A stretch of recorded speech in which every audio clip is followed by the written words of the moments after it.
This is the Lone Crater YouTube. We hope this video helps. You have Visio open and a template selected.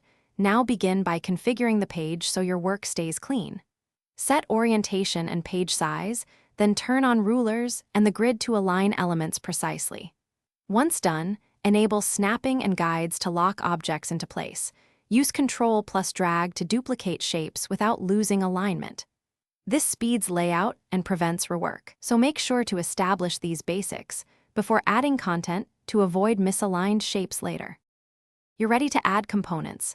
Drag shapes from stencils or search to find precise symbols.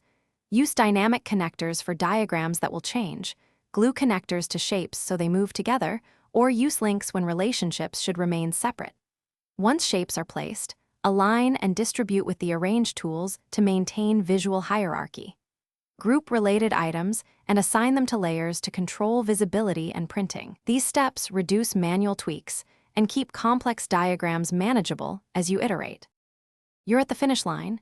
Review the layout and add metadata or shape data so viewers understand context. Set print scaling or page breaks and save as VSDX, then export to PDF or PNG for sharing or paste diagrams into Office. Make sure to save incremental versions as you finalize.